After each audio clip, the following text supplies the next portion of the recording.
This conference will now be recorded.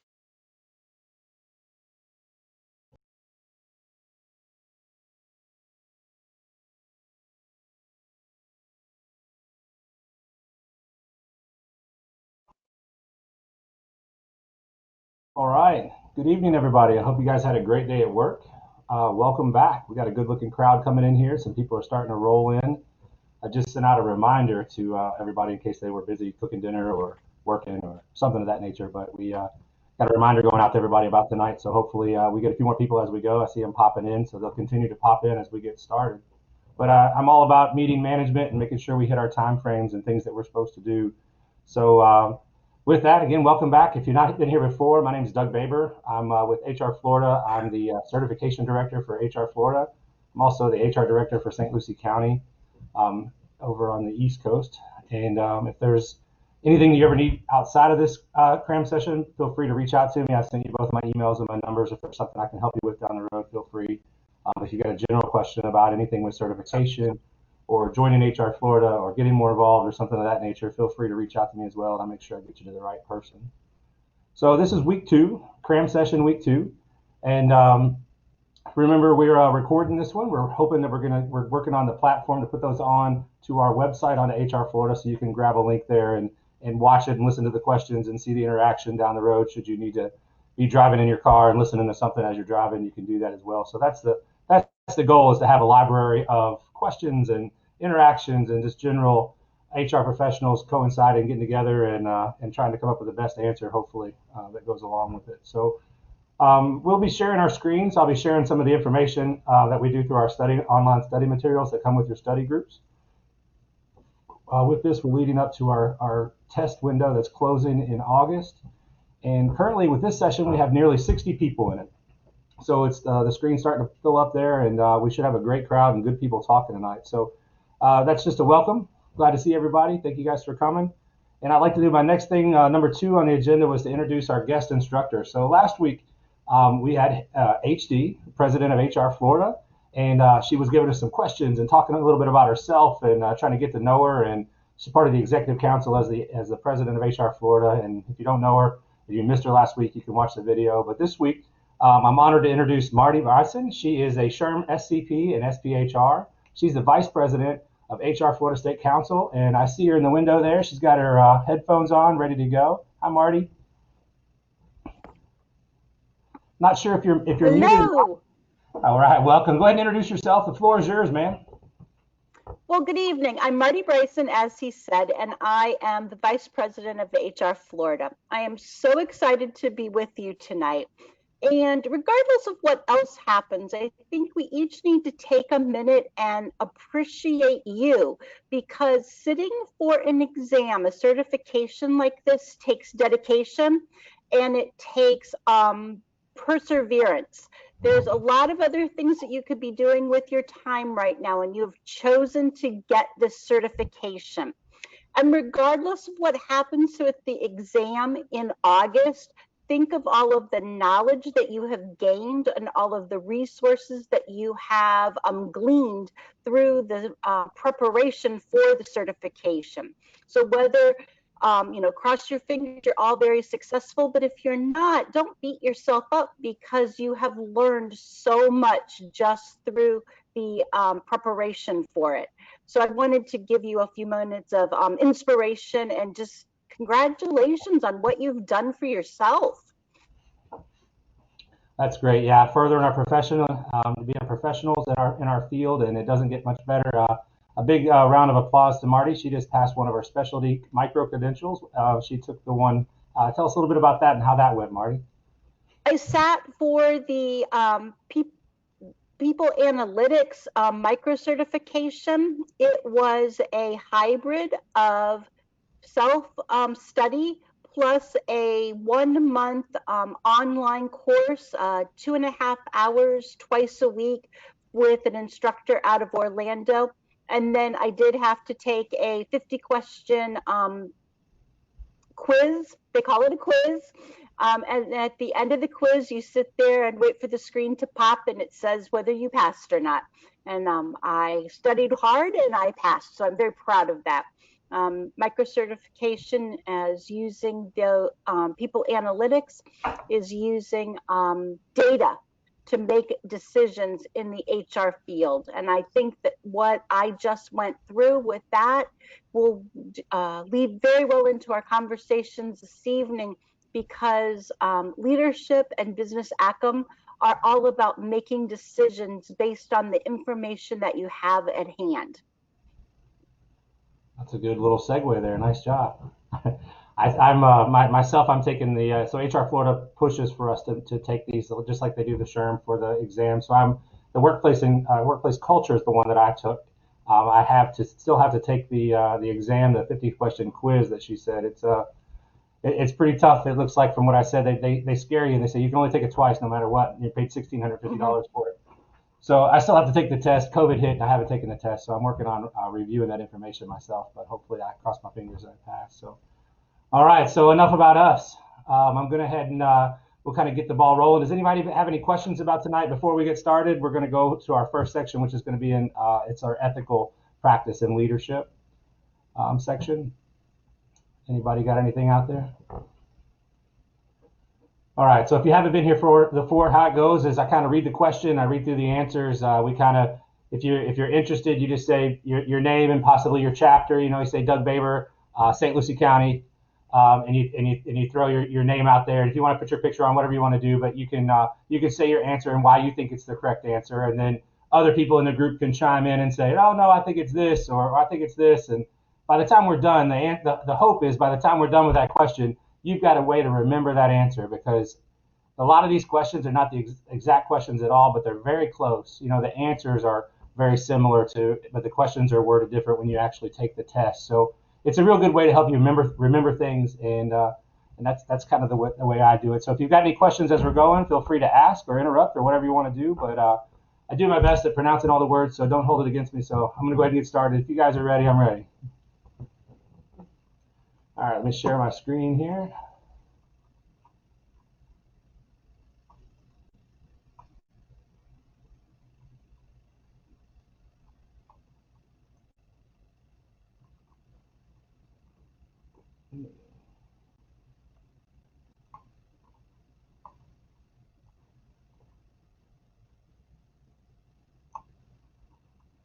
Never goes fast, sorry.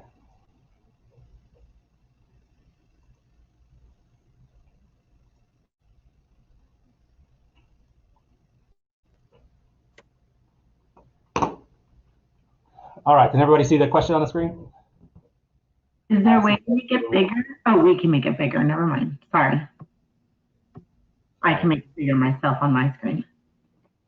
All right, perfect. So, ethical issues in the workplace. Which best describes the ethical and/or compliance problem raised by the company employee having a separate consulting contract with one of the company's clients? Insider trading, competitive advantage, conflict of interest, or copyright violation? If you're interested in it, and then we'll get a couple answers. Marty, if you want to start with the first one and something you think of what it is, why it is, you're welcome to kick it off. Anita Fisher, I see you down there hiding in the corner, so you can go too. Well, I can kick it off, and with first glance, you could say, well, it can be any of them. And that is what makes testing for your certification so challenging, is because you're trying to find what is the best answer. If you have an employee that is consulting with a client, yeah, they could have insider trading because they have information that could benefit them with that other client. Could be a copyright violation if they are taking information that they learn in your company and are using it as their own and sharing it with others. Competitive advantage is probably the number 4 answer that I would choose out of this question, because it's not that they have an advantage, it's that they are using your information instead of coming up with their own. So if I were sitting and taking this test, I would say that it is a conflict of interest. I am going to agree with Marty. I was going to say, it's insider trader information or conflict of interest. So I'm going to agree with Marty and say conflict of interest. All right. Marty with the heck, she had me sold on all 4 of them, so I didn't know which one to pick. I was like, dang, go Marty, go. But yeah, I definitely agree with conflict of interest for sure. All right, all right, here we go. All right, nice job. It kind of gives you the rationale. So when you have this study group software, this is just, they have pre-tests and post-tests and all different kinds of things, but this is just to explore the materials, and it'll give you a rationale that pops up. If we missed one, we generally go over the rationale. If we miss it pretty bad, we skip it. So nice job, Marty, on the conflict of interest. Thank you very much. You're welcome. After a series of meetings with different departments dealing with downsizing, the HR professional authors a document identifying affected individuals based on the departmental recommendations. A longtime friend of the HR professional will be impacted. How should the HR professional handle the situation?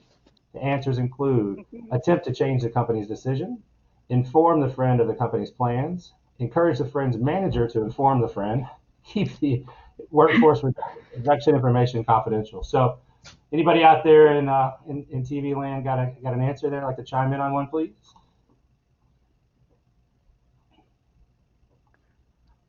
Hi, this is something that happens. So I see one of the comments there was keep it confidential. So that's a couple people voting for keeping the work information confidential there in the comment section. This is something that happens on a regular basis in the workplace. Some days you have your HR hat on, other times you have your friend hat on. And we always have to remember that when we are in the workplace, first and foremost, we are the HR professional. I agree. I kind of giggle sometimes when I read some of them, like they encourage the friend's manager. You see that one and you're just like, people, I say number 4. This is an ethics class. So we're going to go, you want to go with keep it confidential here. All right, we nailed it. 2 for 2. Keep going. An HR professional receives an anonymous tip alleging unethical practices on the part of a top performing sales professional. The organization takes ethical issues very seriously. Which action should the HR professional take with regard to the allegations? Immediately engage the sales professional regarding the allegations to see how she responds. Penalize the sales professional by garnishing her earned commissions because some of those commissions were earned unethically. Investigate and establish an available factual information related to the allegation. Attempt to discover the source of the anonymous tip so he can ask for additional information. Anybody out there got some ideas? I see investigate and establish. A couple investigates in the comments. Investigate, investigate, investigate. So something that we see a lot too. Everyone wants to give a anonymous tip, and we can't ignore them. But if people aren't willing to come forward and stand behind what they have to say, it is hearsay. But once you know it, ethically, once you know it, it is something that you need to look into to see if you can validate it. So let's see what the answer is.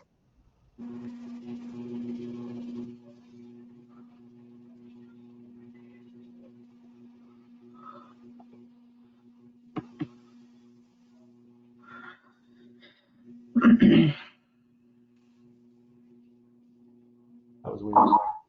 Yeah, everybody froze up on me here. So it's still, recording. Looks like it's loading back up. I see people starting to show back up here. Let's see. Can you see my? I'm back. Hi. Share your screen.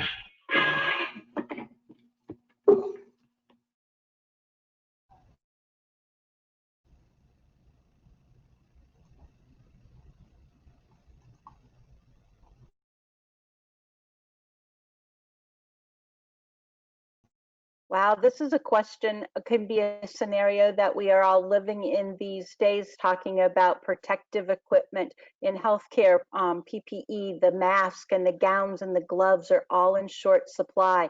And so, there are concerns that employees have right now. It's important that we always stay within our safety standards, follow the guidelines, etc.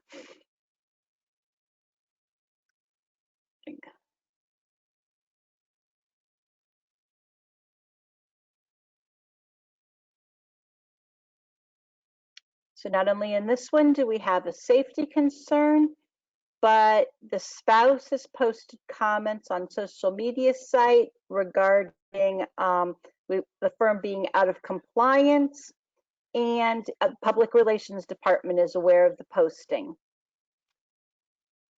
The HR manager contacts the employee to discuss the post and requests a removal from social media. This request further angers the spouse,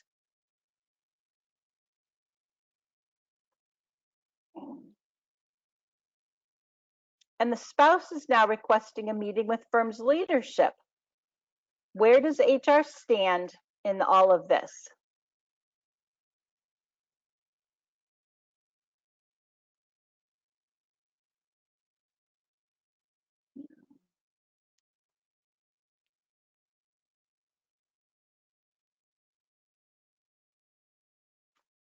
I see in the comments a lot of people are seeing C. That is what I would think about as well. Let's give Doug a couple of minutes to reshare the screen, re-get connected, etc. That scenario has so many hot buttons in it, though. You've got a spouse who really has nothing to do with the organization, but is connected. Spouses are always connected. Don't have any legal obligations or expectations to engage with spouses. They're not the employee. There's not a relationship with them. However, you have someone that is posting on social media, disparaging comments. How can you overcome that? You don't want people to put disparaging things about you on social media. That's instantaneous. And Doug's back. Yeah, that was weird. I don't know. It like froze up on me, and I had to go out and back in. Mm-hmm. Thanks for. I was excited to see you were still heading it up when I got back. Thanks a lot, Marty. That was a test. Oh, you're welcome. We're just talking about all the different hot buttons in this scenario, but for the most part, we all think that the answer to this one should be C. That HR should really take an investigation into it and then provide the facts back to the employee. Provide the facts. So is that? Were you saying it was C, the coordinated inspection? Yes. Mm-hmm. All right. All right, look at that. C is the best response. The safety concerns to lead to harm. So the next couple of questions are off the same scenario here. So nice job. What approach can the HR manager take to address the request for a meeting with the leadership team?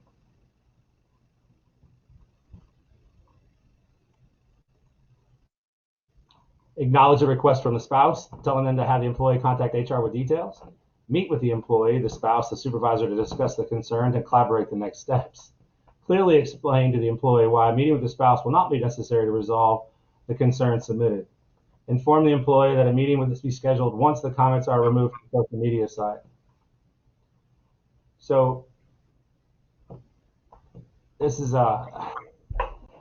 I'm looking for some answers out there. I look like I got some people talking about C, and it's you clearly explain why a meeting with a spouse will not be necessary to receive the concern. So there's a comment for that one. You know, there's a chance that some people would talk about to take everything down before we even move any further, to solve the problem before you keep it going any further. But I don't believe that that's something that you could put on top of that employee based on, you know, it's the spouse that's not really the employee. Mm-hmm. Anybody else got some ideas? I see a couple for C. Capital C. All right, C, we're going. Clearly explain. There we go. C is the best response.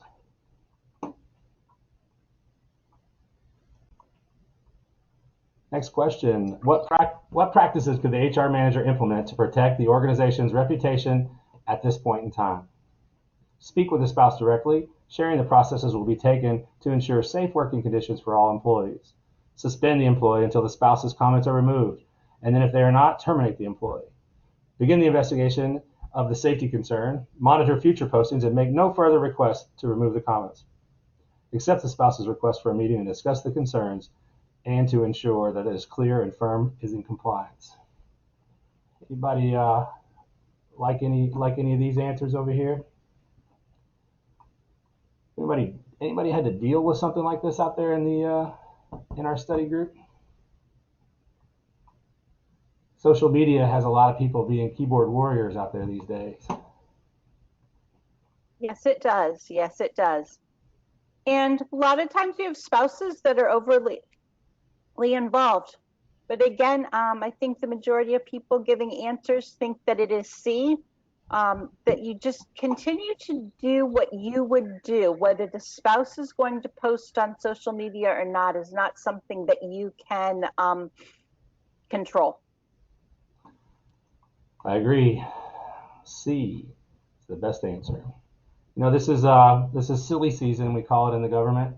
So everybody has a political opinion, and it's always, you never know what's going to get put out there these days, so you try to avoid it as much as possible. Good luck. All right. What is the best route for the HR manager take to decrease the current level of anxiety for the employees and the employee and the spouse? Set the employee's expectation as to what immediate next steps will be to provide a preliminary idea of the timing of the process. Coordinate a better time to speak with the employee in person and in a private setting to eliminate the involvement of the spouse. Offer to include the spouse in the discussions to ensure that both are clear about what is being done to investigate the concern. Or D, request to resume the conversation after the employee calms down, as they are too upset to actively communicate. Looks like we got some A's going on there. Set the expectation of what to expect in the next steps. So that's always, I think that's always a good concept, is to make sure everybody understands where it's going. Yep, information. When people do not have enough information, they fill it in with what they think is going to happen. So by providing them with the information, there aren't the blanks, there aren't the empty puzzle pieces for them to make up their own inferences. Good point. Looks like we got a lot of A's over there. We'll hit submit. All right, knocking it out of the park is the best answer. All right, codes of conduct will be next. Here we got 100%. Marty's helping us knock it out of the park today. Thank you, ma'am. You're welcome. The comments got turned off there. All right, and then I'll take the quiz here.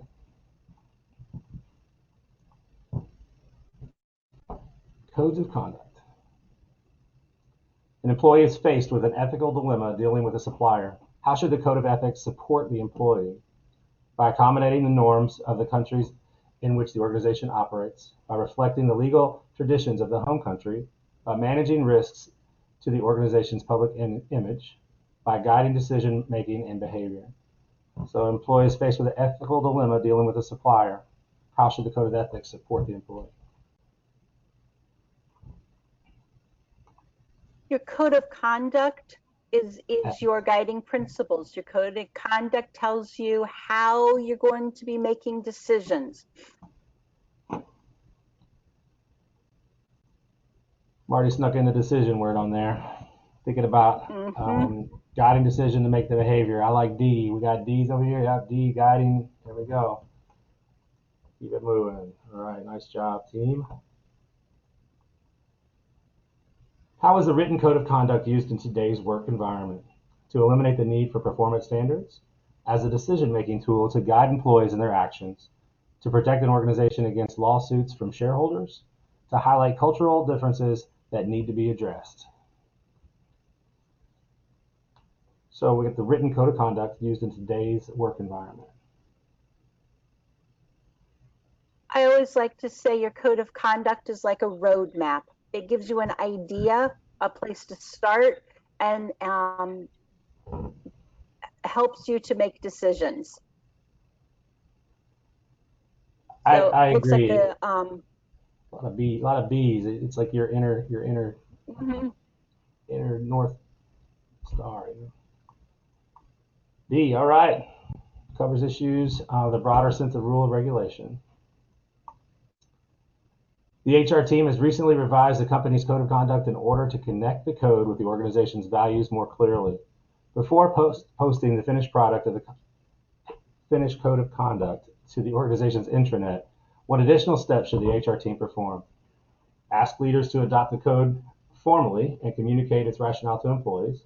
Ask a lawyer to revise the code's language to make sure that it is legally compliant. Gather input from the executive team in order to represent the organization's perspective. Ask supervisors to review for accuracy procedures that have been included in the code. New code of conduct. New code of conduct. Code of conduct is setting the expectations for your organization. In order for it to be fully adopted by all, it has to have buy-in from leaders. Karen here has said A, and I would agree with her that it has to, if the leadership do not believe in it, then it truly is not representative of the culture of your organization. Leading by top down, right? If they're doing it. Yes, definitely. All right, ask the leaders to adopt the code formally and communicate the rationale to employees. Don't ask them to do something. And Bobby Booker had a comment here that, you know, having a lawyer review it, that should have already happened before you have adopted it. So she is right as well. All right, so we've got a next 3 questions based on this scenario. Recently promoted HR manager is transferred to the remote facility due to several complaints of inappropriate behavior and favoritism between the plant manager and the former HR manager. The complaints range from allegations of an affair between 2 poor performance and stealing company property. The head office leaders are highly sensitive to creating an ethical culture and have asked the new HR manager to report back on any discovered issues with the plant manager. This makes the HR manager uncomfortable because she is trying her best to balance developing a relationship with the plant manager and trying to complete the investigation. The new HR manager begins an investigation and learns that the plant manager believes 2 female employees in the accounting department reported the theft and the affair. When the HR manager speaks to these employees, they share the belief that they are being retaliated against. Although they were rated as above average performers, they have been given only minimal wage increases. The investigation identified theft of a number of items by the plant manager. The items are not expensive, but their value is not minor. Additionally, it was learned that the plant manager is actively undermining the new HR manager's authority by telling all managers to ignore the HR recommendations. What action should the HR manager take in regard to the theft of the items by the plant manager? A, report this offense to the head office leaders. B, ask the plant manager to return the items. C, immediately terminate the plant manager. Ignore the incident given the low value of the stolen items. Got all different options here, completely different. Definitely. You don't want to ignore it because it is setting the tone for what is being tacitly, what you accept tacitly is what you promote. So you don't want to accept the behavior as acceptable.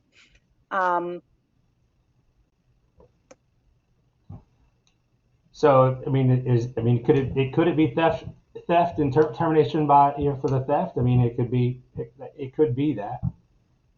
You know, I don't think they're going to go say, hey, can you return it? If it's pencils and pens, I'm not for sure, but you know, or does she returning the items, run it up the chain, you know?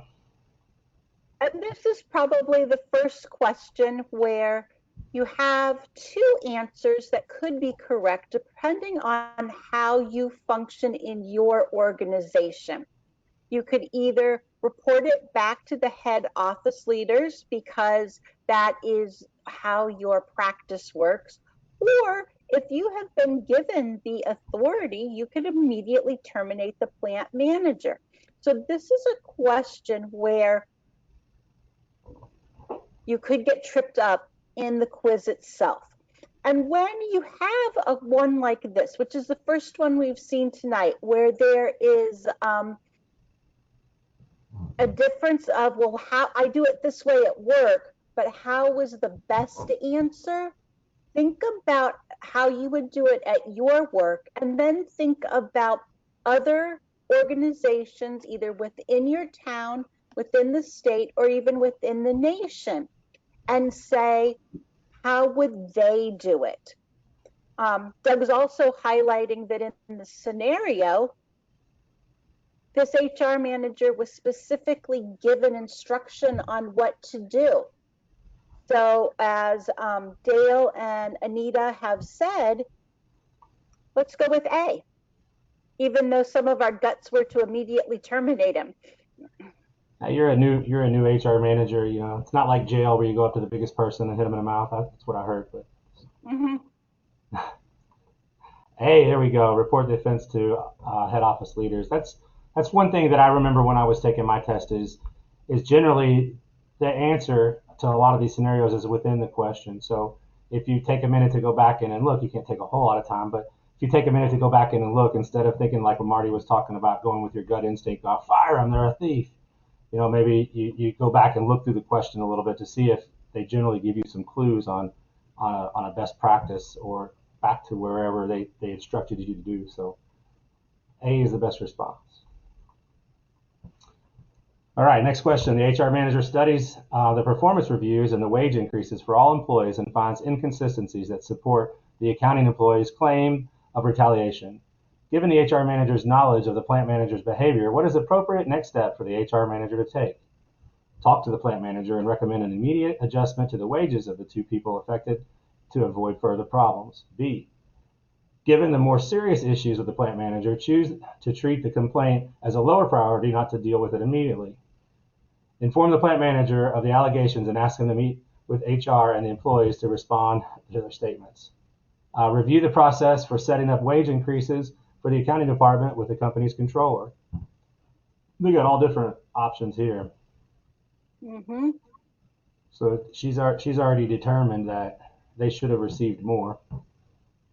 And again, they talk about the low-hanging fruit or which one you're going to go for first. So, any answers over there? So we're not really sure here in this one whether the plant manager is the one making the decisions about who gets what raises. And as a new manager, probably if I had to take a decision, I would go again like Anita and Dale are with D. What is the process? You can't fix something unless you know what it is. What might look like, as Doug said, low-hanging fruit, oh, just give them raises. Well, maybe there's more to the problem. Got to look to the root cause and have to also look to the after effects of that. So if we give these two a raise, what does it do to everyone else? Is there even a compensation structure in place? So we've got four of us, so they're saying D. So Doug, what does the answer say? D for diploma. The best response. The HR manager is conducting fact-based investigations for training. Nice job, guys. All right. What steps should the HR manager take to address the direction by the plant manager to ignore HR's recommendations? Don't listen to her. She's new. Don't listen to him. He doesn't know what he's talking about. Advise the head office that she is being retaliated against by the plant manager because of the investigation. Call corporate immediately, advising them of the situation, then follow the recommendations they provide. Further investigate the statements to determine the full context of the situation before taking action. Document the conversation and file it in the case if it is needed in the future. So remember, she's still reporting back, or they're still reporting back. There's two of those, though. Advise the head office, call corporate, two different options there. See a couple C's so far. Further investigate the statements, determine the full context before you jump the gun, right? I like that. Got a B. Call corporate immediately, advising them of the situation. And You know, there's D is also a good one in the running because maybe it was just an offhanded comment. You don't really know what it's all about. So we've got some choices here. And D is kind of a follow-up after you've done 3, right? If you've already done 3, you would have investigated it. So it seems like to me that would be your next step if you were going that route. But looks like we have a split decision here between call corporate and further investigate. Anybody else have an opinion on it?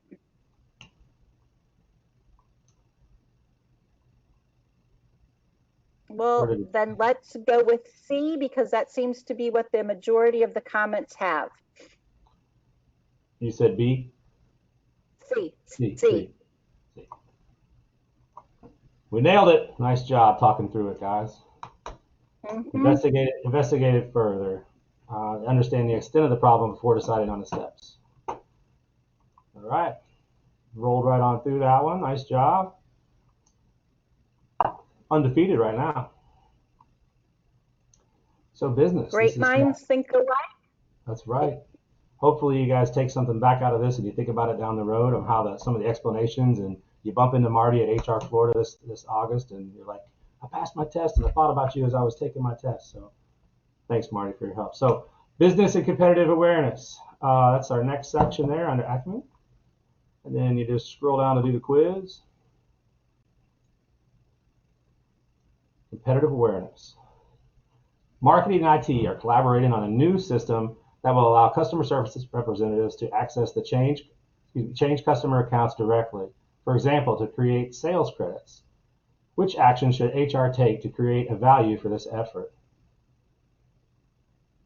Creating the project charter for the team, identifying at what points users need account access, performing quality control testing before release, facilitating process training for all users. Collaboration. Sales credit. Sounds like a chance to steal. So you got a chance of a charter. So we got anybody thinking about an answer over here? Not yet. Identifying what points users needed to access accounts. So when would they need to actually have these sales credits? And that's not really HR's role. Putting the project charter together for the team makes HR look like the secretary. Right. And quality control testing, again, is not usually HR's function.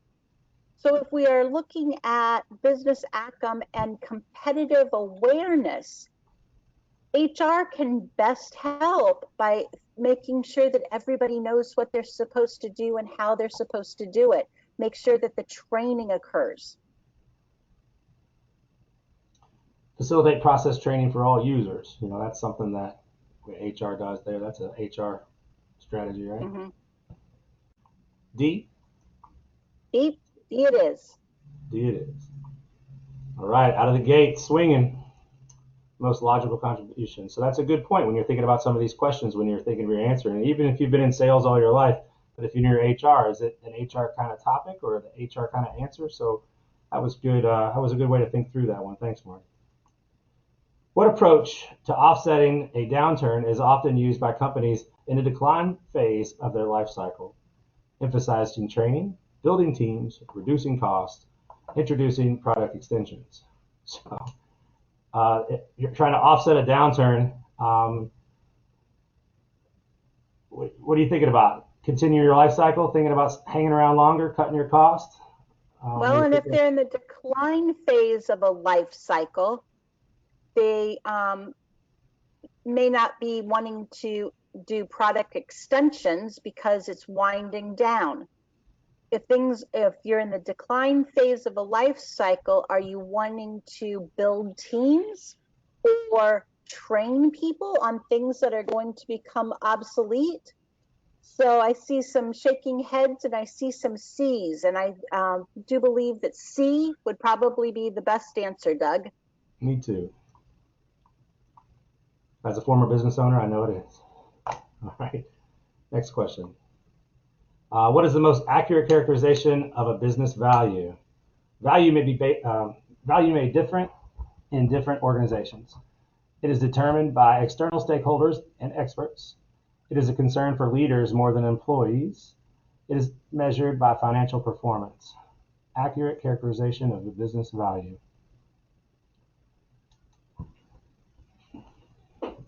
So, if you guys remember my answer last week, if it's got stakeholder in it, it's generally the answer when you're taking these tests. Think about that.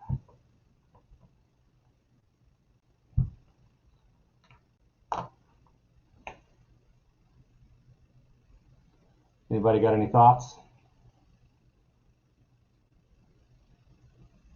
Got a lot of B's going on here. I'm telling you, the stakeholder. And based on what you said about stakeholders, businesses are always worried about stakeholders. That's correct. B. Oh, I missed first question I made you guys miss. I'm sorry. I changed my answer, Doug. I said A first. Oh, I'm sorry. Rationale, because the value is tied to the organization's mission. The definition of value will vary. I did the same thing. I was thinking A, but Doug, you tricked me. Mm-hmm.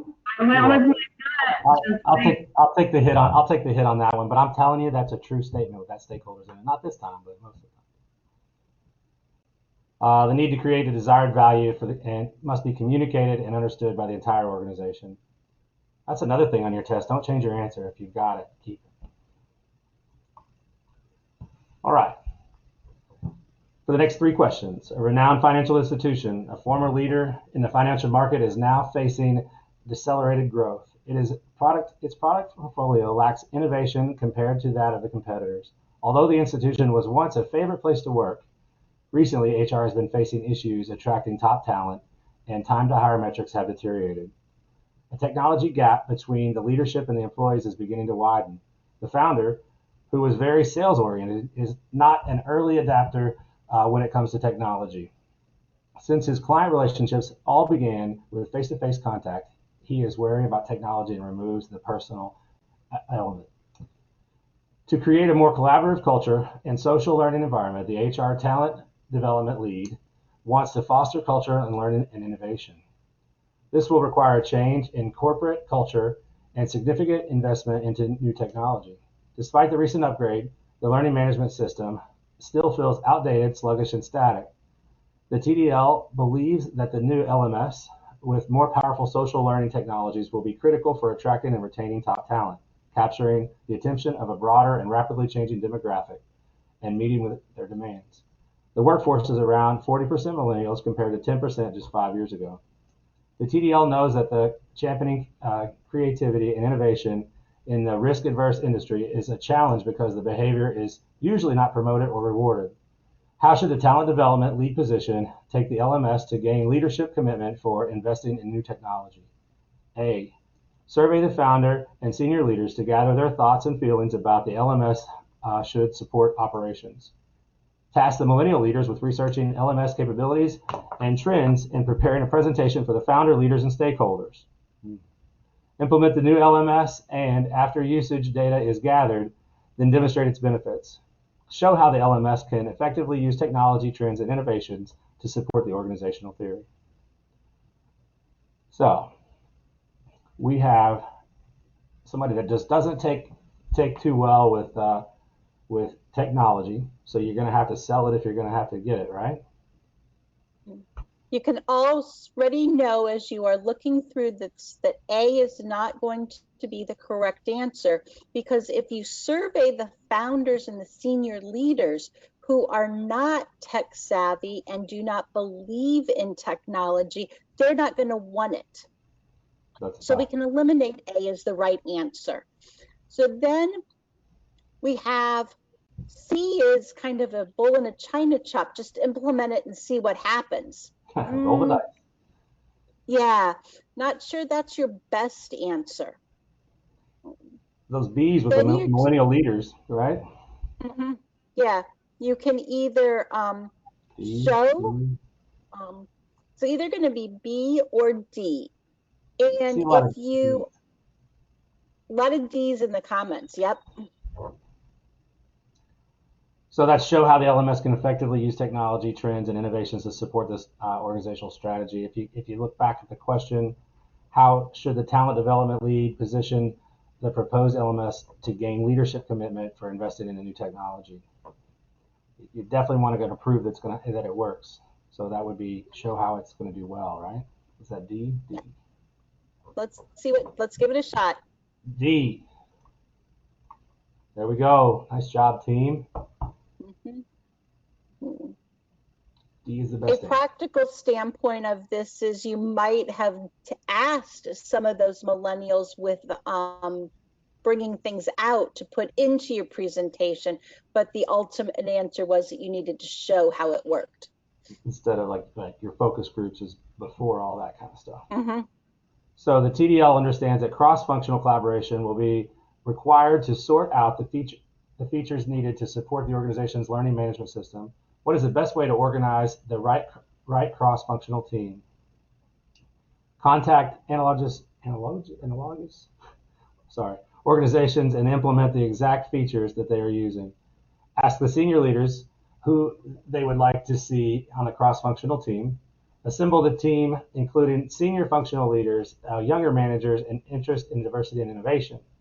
To save time, limit the team to tech-savvy employees who already have an understanding of LMS trends and applications. I don't think that's it. C. No, you're not looking to save time. And the comments, most people are choosing C. You want a team that is interested in diversity and inclusion, and it has both the senior leaders and some young managers in it. I like it, C. All right, nice job.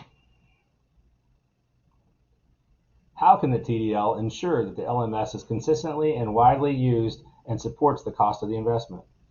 So we installed an LMS here in St. Lucie County, and it's like 30 grand. So it's not cheap. And if you just sit there with it on the shelf, it hurts your budget. It just hurts. So A is contract with the LMS vendor to set up a hotline to answer all questions related to information seeking and sharing with the new technology. Create an effective communication plan so employees are aware of the benefits of the new LMS offers and implement incentives for using the LMS. Do nothing and assume the LMS will eventually be consistently and widely used since it has so many benefits. I'm doing that one right now. Require IT department employees to field calls and answers to questions from other employees on a rotating basis. So A is just get the vendor out there to set up to find out questions.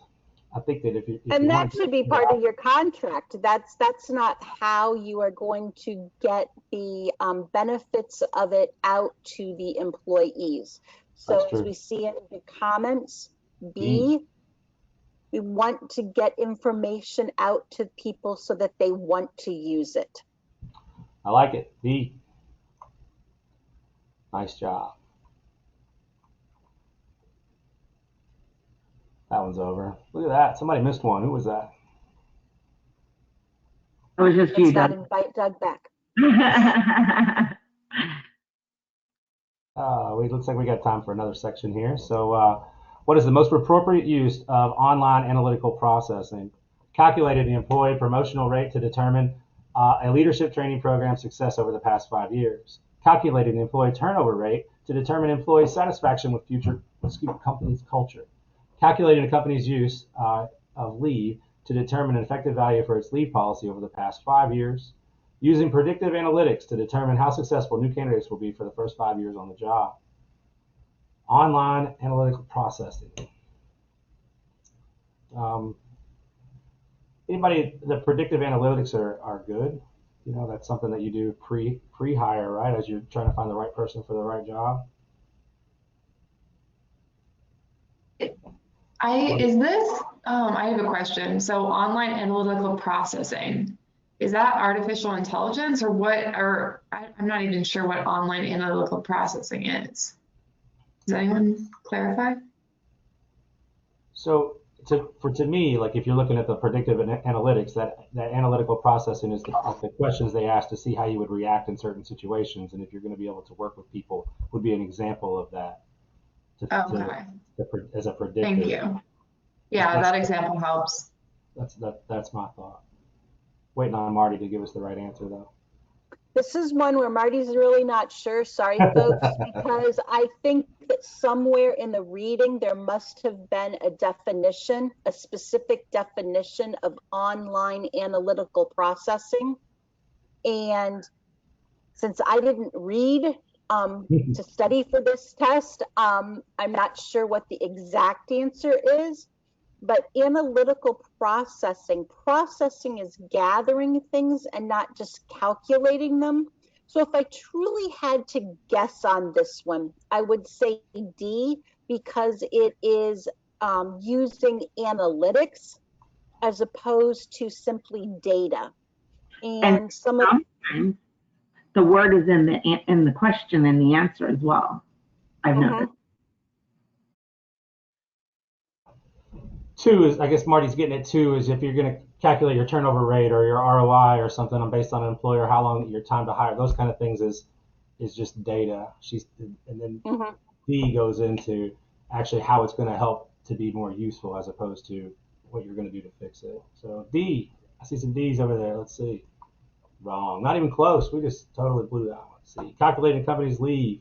That's the one I wouldn't have thought, but that does kind of go to HR, but that's the number of data points in the time period, identify trends, and the use of leave. Other factors could influence how successful new candidates would be in employee promotion rate. All right, next question. Shake it off. What is the best description of an information system portal? Screen area in which data can be entered into the system. User's point of access to system data and applications. User customized search engine. Organization's access to the internet. Description of an information system portal. Sounds like a intranet or employee portal. I literally said intranet at the same time as you. Yeah. User a portal. System data and Yeah, applications. a portal is typically something that you can enter through. Maritime terms, so it is a point of access, and most of the comments agree with that. Let's go with B.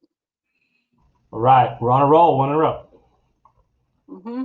An HR data analyst uses internal and external data and translated to meaningful information to support an operations decision to relocate distribution center to another state.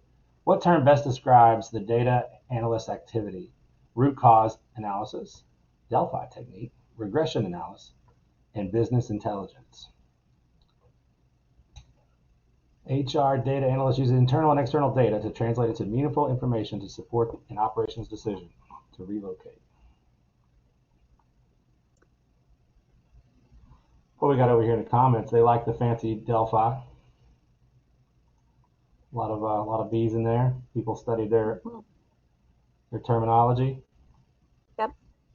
All right, let's go B. I see a lot of B's. Oh, a C. Look at that. Let's see. Why'd you pick C, Jason? Delphi is a long-term thing, so it's either C or D, in my opinion. Delphi is like when you do a survey and you want to like know what the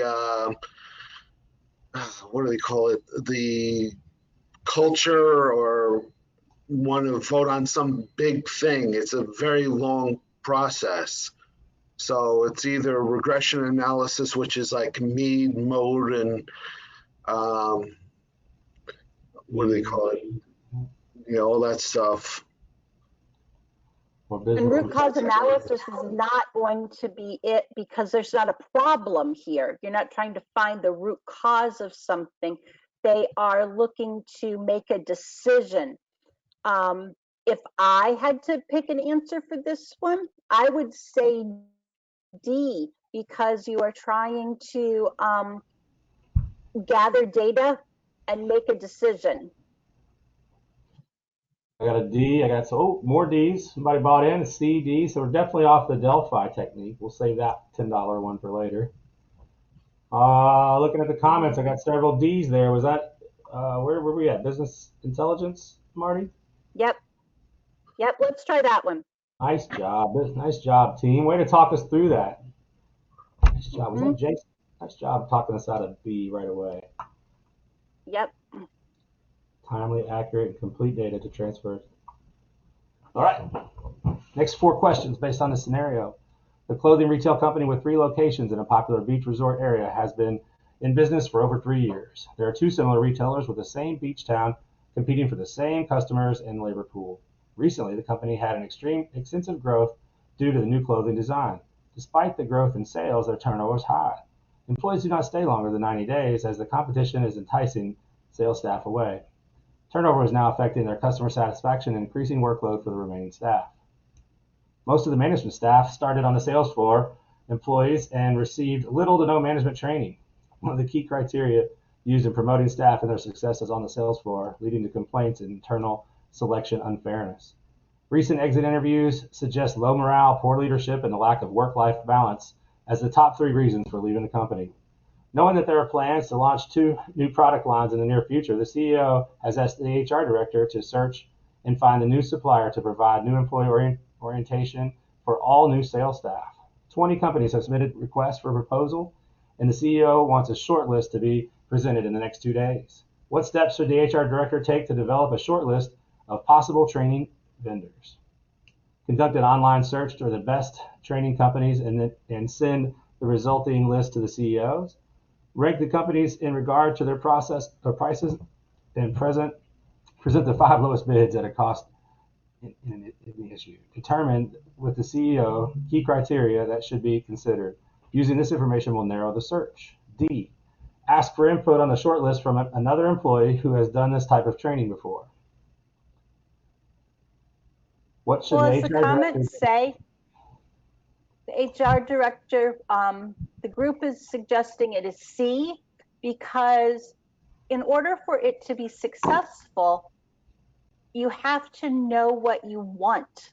So knowing what you want, and that would be talking with the CEO and saying, what are the key criteria?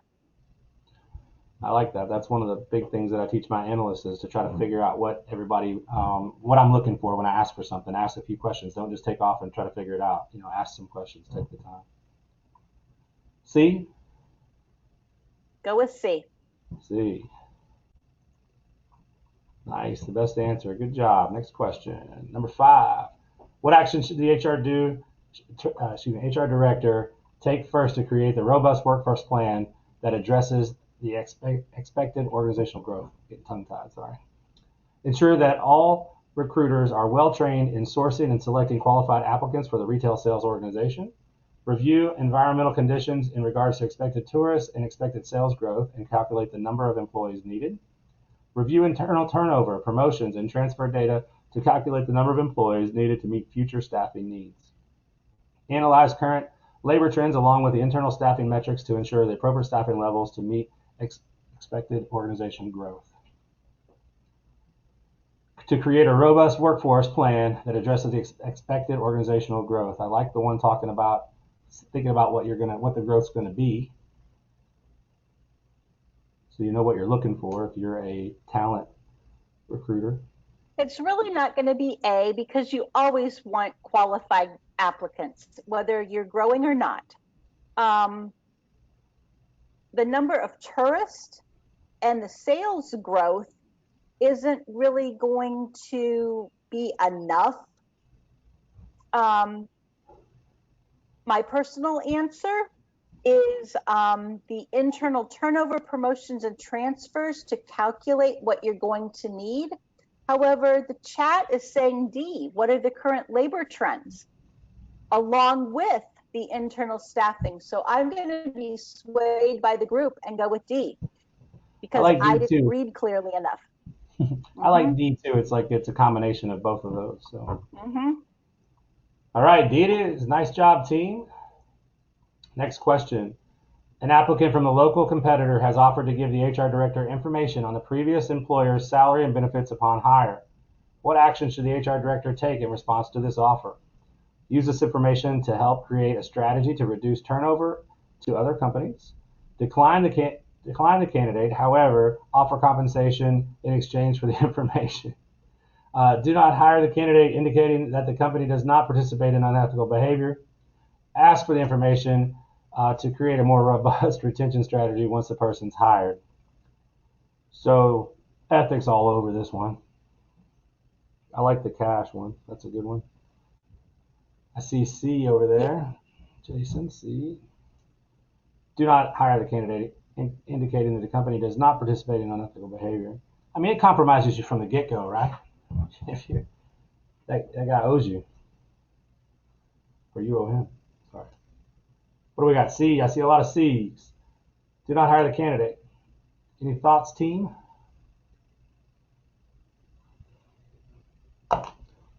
C's have it. All right, nice job. Would be unethical. Last question. Based on the current turnover and lack of management training, what should the HR director do as part of the needs analysis? Facilitate management and focus groups to evaluate the company's compensation, rewards, and incentives programs. Conduct a job analysis for the management positions to ensure the job descriptions and specifications are appropriate. Analyze exit interviews for managers who have left recently to determine why they are leaving. Review customer satisfaction results and use these to guide the development of the training curriculum. Turnover, lack of management training. HR director do as part of a needs analysis. So want to figure out what's happening, right?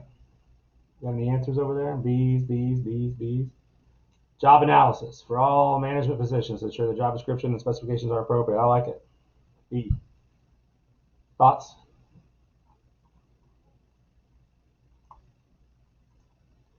All right, I think we only missed one question tonight. That's pretty solid. The one that I missed, right? Stakeholders? And I missed one. Oh, So. well, I wasn't going to count that one. We're going to bring that one up. All right, so that was pretty awesome so far. So let's see. We go back to the main screen here, and you can see where we did. We got 86% today, so that's not too bad. One thing that I wanted to go and show you that it keeps track on the study materials when you have the, if I can get to it. You can keep track of your scores and how proficient you do. And if you see the target mark for each one, this is similar to what you see when you get your results back for the SHRM-CP or SCP test. It shows you how good you did in certain areas and kind of does your overall score. So we're moving right along. Next week we start with consultation. I'll do that. I'll talk about that in a minute. So next week on the 29th, the same 6 o'clock time, we'll be doing it. I do want to take a minute to say thank you guys very much for your dedication towards your creating and furthering your profession. I would like to give Marty a chance here. I know we've got a big thing for HR Florida coming up. A lot of you guys, or all of you guys, requirement is to be in a local organization, a chapter in the state of Florida. And Marty is one of our leaders and longtime leaders for HR Florida. So I thought maybe I'd give you a shameless plug if you'd like to talk about the HR conference and how we're doing it both ways this year. Yes, HR Florida has their conference at the end of August. We are going to be on site as long as everything continues from a state, county, and local government that says it's a go. We have been to the hotel last weekend to look at it, to get insight on all of the processes that are being put in place for safety of the attendees. But we also recognize that many people will not be able to attend on site. Either they're not comfortable with being in a group at this time, they are not comfortable traveling, or maybe they have restrictions on travel. So we are having an online version, a virtual conference.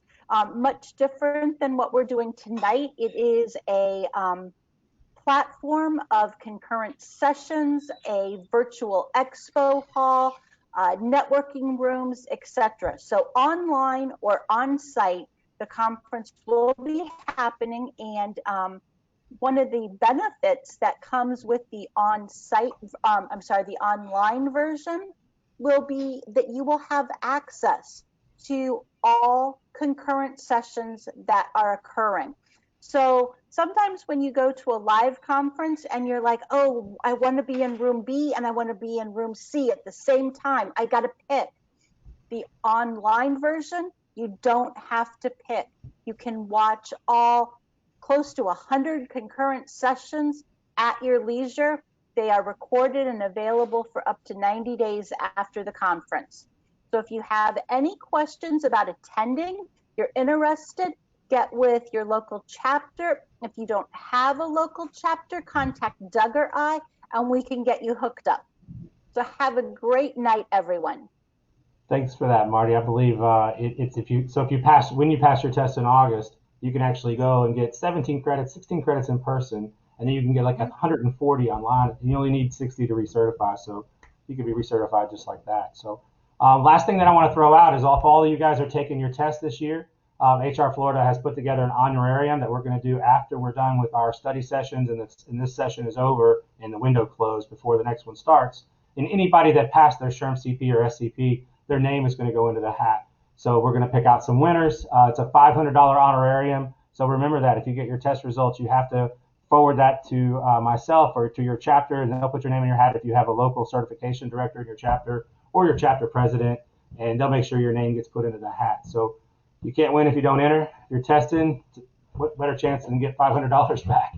So hope everybody had a great time tonight. I really appreciate your guys' time, and I look forward to seeing you guys with your SCP and your CP after your name in the near future. And we'll be back next Wednesday at 6 o'clock, the 29th. I'll send out an agenda, let it keep you updated where we're at. If you had any questions during the week, still feel free to shoot me an email, and I'll do my best to get back to you as soon as I can. Marty, thank you again for everything. Big hand of applause. Thank you so much, man. I appreciate that. And I love the chiming in and the rationale. So, Thank you, Marty. have a great night, guys. Thank you. Good luck, everyone. Thanks, everyone. Thank you. Take care. Bye. Bye. Bye, Anita. Bye, hi, and bye.